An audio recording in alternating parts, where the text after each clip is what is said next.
बिजली के बिना गरीब के घर में पंखा और अमीर के घर में एसी तो छोड़िए, एक छोटा सा बल्ब भी नहीं जल सकता, ये तो हम सभी को पता है। मगर बिजली से चलने वाले उपकरण बिना तार के बिल्कुल बेकार हैं, क्योंकि तार बिजली से करंट बनाने का मुख्य स्रोत है। इसलिए आज मैं आपको फैक्ट्री में बिजली की तार कैसे बनाई जाती है उसका पूरा प्रोसेस दिखाने वाला हूं। बिजली की तार बनाने के लिए सबसे पहले प्लास्टिक के दानों का कट्टा लाया जाता है, फिर कट्टे में से दानों को निकालकर एक मिक्सर मशीन के अंदर डाला जाता है। फिर सारे दानों को लगभग आधे घंटे के लिए मिक्स किया जाता है ताकि अपने दाने थोड़े से नरम हो जाए। जब अपने दाने नरम हो जाते हैं फिर सारे दानों को मशीन से बाहर निकालकर एक करेट के अंदर इकट्ठा कर लिया जाता है। फिर इन सादे दानों के अंदर जिस रंग की तार बनने वाली है उस रंग के थोड़े से दाने मिक्स कर दिए जाते हैं, जैसे अभी यहाँ पर नीला तार बनने वाला है। फिर सारे दानों को एक हॉपर में पलट दिया जाता है। इसके बाद तार के अंदर का जो कॉपर होता है उसके साइज को तैयार करने के लिए सबसे पहले एक स्टैंड में छोटे छोटे यहाँ पर कॉपर के रीलों को सेट किया जाता है। फिर इन सारे रीलों में से एक एक करके पतले पतले तारों को निकाला जाता है और आगे मशीन में सेट कर दिया जाता है, जिससे हमारा एक मोटा तार का बंडल तैयार होने वाला है। जैसे अभी यहाँ पर 1.5 mm का तार बनने वाला है, जिसके लिए कम से कम 24 रील लगाई गई है।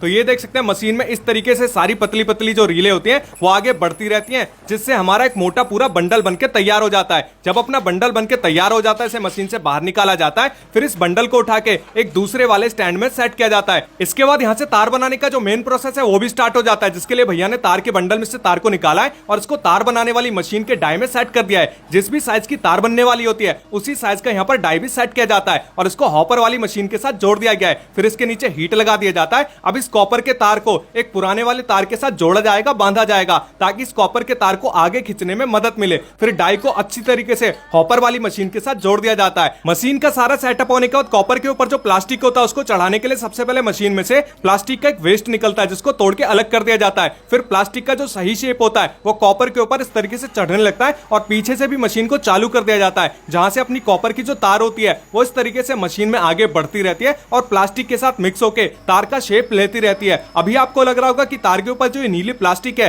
ये कहां से आ रही है, तो सबसे पहले मैंने जो आपको प्लास्टिक के दाने दिखाए थे जिसको हॉपर में पलटा गया था, ये उसी दाने का कमाल होता है। अभी ये जो तार है बहुत ही ज्यादा गर्म होता है, साथ ही में लचीला भी होता है, जिसको सख्त और मजबूत बनाने के लिए एक ठंडे पानी के चैम्बर के साथ इसको आगे भेजा जाता है, जिससे अपना तार मजबूत तो हो ही जाता है, साथ ही में किसी भी खराब कंडीशन में ना तो ये जल्दी से कटता है ना फटता है। फिर इस तार को एक काउंटिंग मशीन से गुजारा जाता है, जिसमें एक सेंसर भी लगा होता है ताकि पता लग सके कि तार कितना मीटर तैयार हो गया है। और इस मशीन में आपको दिखाई दे रहा होगा कि 2 बड़े बड़े रोलर लगाए गए हैं, जिनका काम होता है तार को 3 बार घुमाना। पहली बार जब तार घूमता है तो तार की काउंटिंग होती है, यानी कितना मीटर तार तैयार हुआ है वो पता लग जाता है। और दूसरे वाले राउंड में जब तार घूमकर वापस ऊपर जाता है तो यहाँ पर तार की ब्रांडिंग होती है, लेबलिंग होती है, यानी तार का नाम होता है, कंपनी का नाम होता है, आईएसआई मार्क होता है, जिससे तार की क्वालिटी का पता लगता है। इसके बाद वापस तार यहाँ पर घूमकर इन दोनों रोलरों से आगे की ओर जाता है, जिससे अपना जो तार है वो बनके पूरी तरीके से आगे बाहर निकलता रहता है। अभी आपको लग रहा होगा कि तार तो पूरी तरह से बनके तैयार हो चुका है, तो ऐसा बिल्कुल भी नहीं है। मशीन के स्टार्टिंग में जो मैंने आपको सेंसर दिखाया था